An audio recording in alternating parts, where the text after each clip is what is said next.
之前呢，各位绝对想不到，仅仅是不到1周的时间，在乌克兰猛烈的战略大反攻下呢，直接击溃了俄军在乌北的整个防线，只花费了4天时间，就让俄军是连丢3大重镇：巴拉克列亚、库皮扬斯克以及伊久姆。而这几个地方呢，都属于是战略要地，肩负着衔接俄军后勤运输枢纽的作用。这次被乌军夺回，也就意味着该地俄军已经无路可退了。再加上乌军还在往南快速推进，战局转变之快呢，完全超过了外界的预期。那么这次俄军为什么会如此不堪呢？乌军为什么又能够如此迅速地击溃俄军呢？别急，跟着大兵一起往下慢慢看。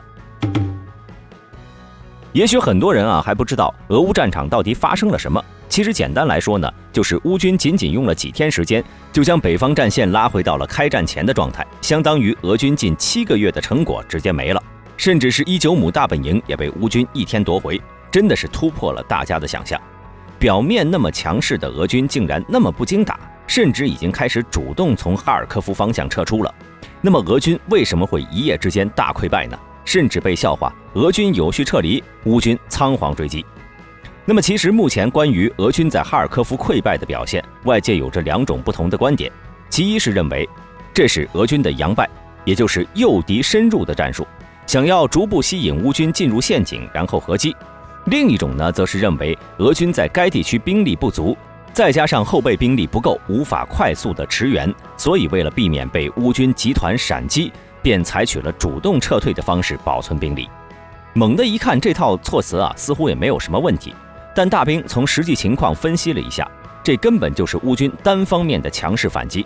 看这几天的战况，我们就能知道，乌军第1天就迅速推进了50公里，率先收复了巴拉克列亚镇，随后剑刃直达奥斯克尔河。期间呢，俄军是被打得毫无还手之力。对此，俄国防部向外宣称，俄军最近展开了一系列行动，将巴拉克列亚以及伊久姆地区的俄军都后撤并转移到了顿涅茨克境内。虽说跟转进的概念有点像，但是翻译过来呢，就是反正也打不过，暂时撤军避避风头。俄军指挥官想的倒是挺好，但是问题是俄军战线溃散的速度，乌军甚至追赶都来不及。难怪乌国防部长向外说道，盟友们对于乌军最近取得的成功感到惊讶。如果说夺回巴拉克列亚打开了伊久姆的大门，那么10多个旅级规模冲进库皮扬斯克和伊久姆之间呢，就是突破了。随后打破伊久姆北部防线，就是歼灭战了。这样也就能够理解为什么俄军高调地以米26运送 BMP 步兵战车驰援，但却只是录个视频让步兵战车出舱绕个圈就回来了。毕竟谁都不想送人头。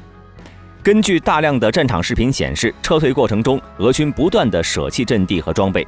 俄军宣称的重新部署更像是一个大逃亡。就比如说俄近卫第20集团军仅仅1天就失守伊久姆，溃败逃跑，沿途更是扔下了大量完好的武器装备。至于库皮扬斯克的俄军，那也是丝毫不遑多让，直接竟然放弃了大批弹药库，然后炸毁大桥，一溜烟跑了。从网上溃逃士兵的照片可以看到俄军再也不是几个月前的意气风发了，而是满脸的沮丧和迷茫，显然是有点被打懵了。作为俄军重要的补给中心和北部交通枢纽，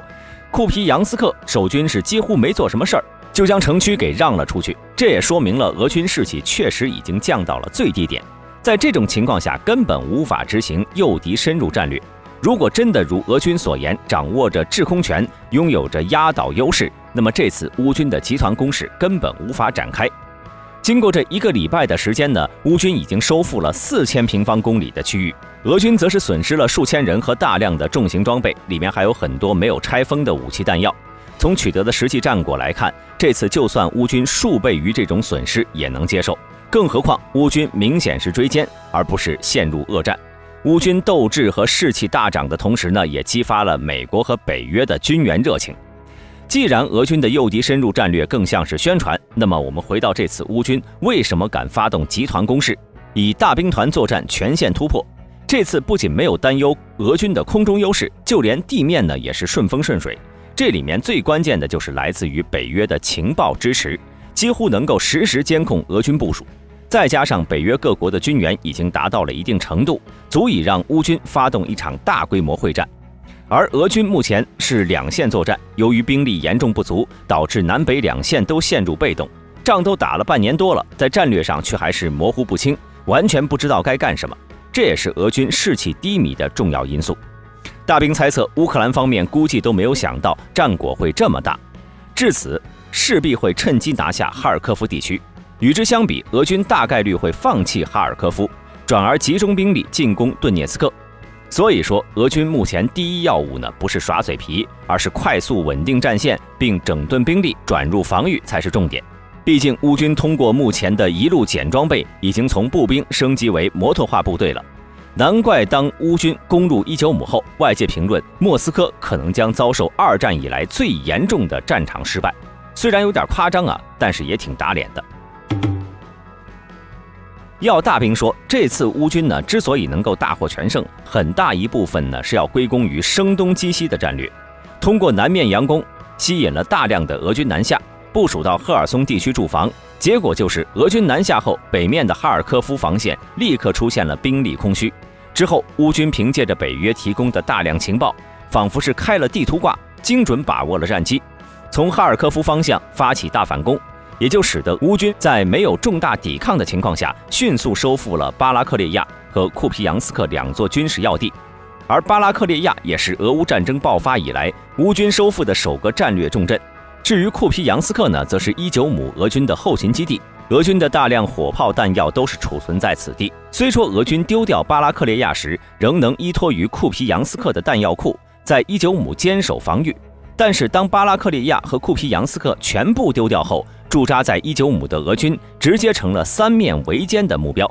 再者来说呢，在围3缺1的情况下，俄军在伊久姆的唯一一条铁路线也是处于乌军海马斯火箭炮的打击之下。要是乌军发射海马斯火箭弹炸毁了这最后一条铁路线，那么伊久姆的俄军将无路可逃，只能慢慢的被乌军蚕食。这也让伊久姆的俄军跑路速度是远超平时，仅用了3天时间，3座军事要地的俄军全数撤离，进入顿涅茨克。这次俄军的撤离多多少少是有一些慌乱的，几乎是没有做什么像样的抵抗，跑得也忒快了。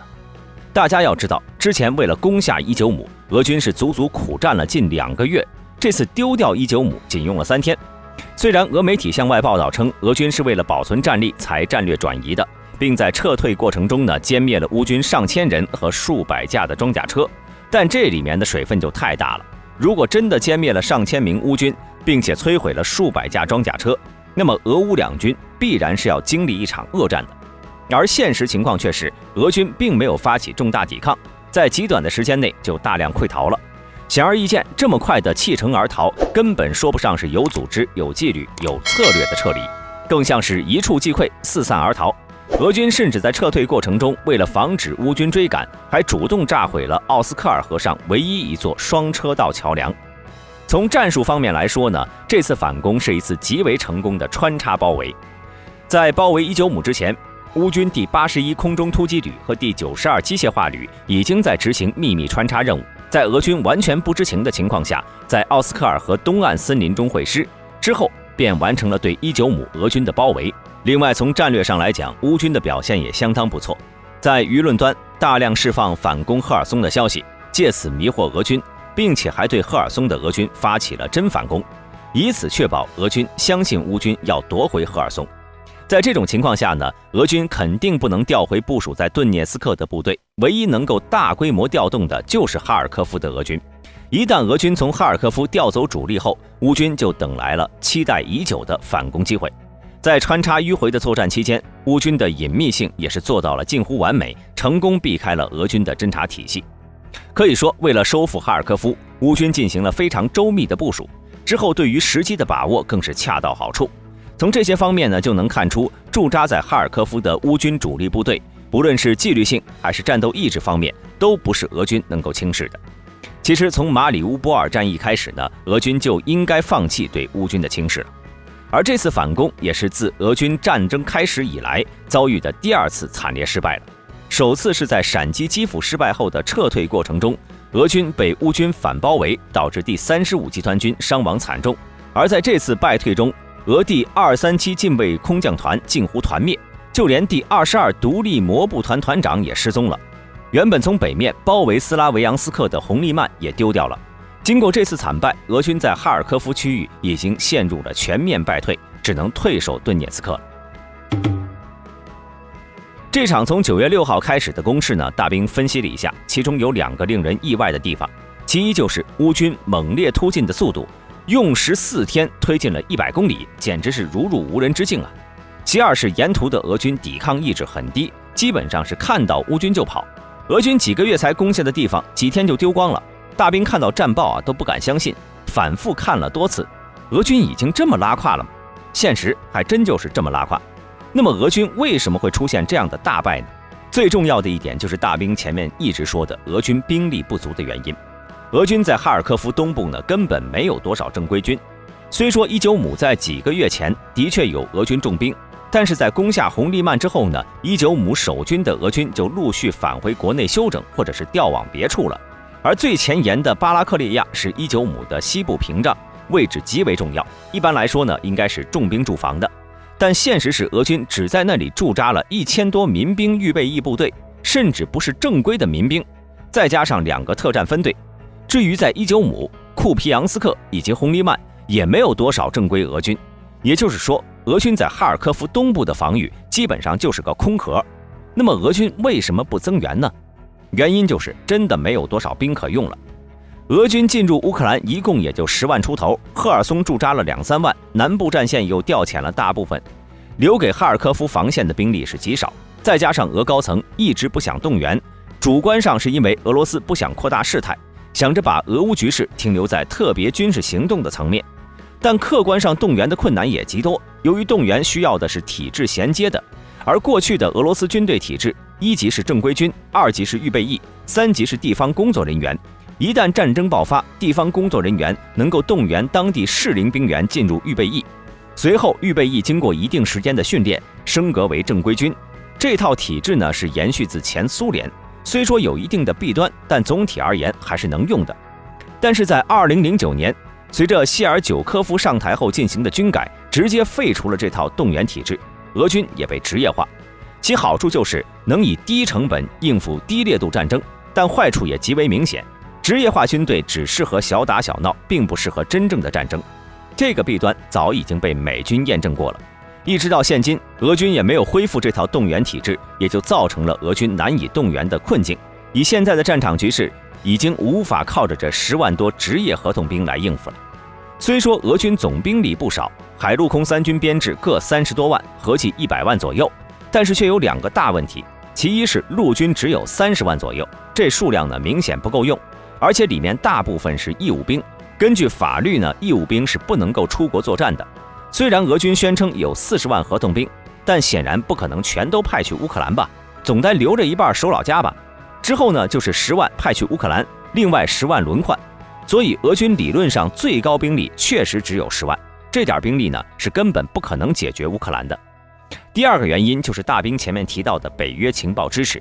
开战前就知道了哈尔科夫俄军的防御是个空架子。为什么大兵敢确定这一点呢？那就是乌军这几天都是狂飙突进。比如说，在巴拉克利亚遭遇俄军的特战分队抵抗时，乌军是直接绕开了正面，穿插后面，而且到了后方，虽然开足马力狂飙，途中遇到了一些俄军呢，也不恋战，直接穿过。大家要知道，这次乌军也就派遣了1万多人。如果乌军认为对面有俄军，而且俄军会抵抗的话，必然不会这样狂飙突进。很显然，早就知道俄军在哈尔科夫是没几个人。第3个原因可能是涉及到俄罗斯内部的激烈博弈。这次大败之所以不正常，其中一方面呢体现在俄军的援兵迟迟不来。援兵到底在哪里，和空天军到底在哪里一样，成为了俄乌战争的2大未解之谜。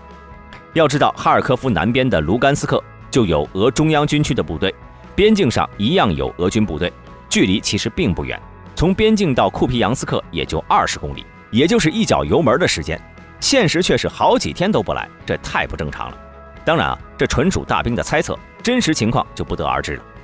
第4个原因，这次乌军的战术确实极为优秀，大概就先让国土防卫旅到赫尔松试探一波，然后再让精锐开着皮卡、装甲车突破。俄军估计都被这阵仗吓到了，再加上乌军遇到抵抗就绕过，快速进入到了后方。比如乌军在进攻巴拉克利亚的时候呢，当地的俄军民兵预备役和特警是有抵抗的，乌军却没有选择正面硬刚，而是从南北两侧绕过，直插后方。这个战术显然出乎了俄军的意料。总结来说呢，俄乌战争已经打了近7个月，乌军的抵抗意志越加高昂，这次反攻获胜更是大幅鼓舞了乌军士气。未来的一段时间内，俄军如果不派出航空兵及地面部队对前突的乌军进行有效阻击的话，就只能被乌军追着打了。也就是说，一旦俄军近期不能改变被动挨打的局面，必然会对己方士气产生不利影响，这对接下来可能要展开的反攻战甚至拉锯战都是极为不利的。好了，今天的视频到这里了。那么大家认为俄军为何会溃败的如此迅速呢？欢迎在评论区内讨论，如有纰漏也欢迎各位指出。大家还有什么想看的武器，也可以发在评论区，大兵会尽快将其安排上日程。想了解更多，记得点关注，咱们下期视频不见不散。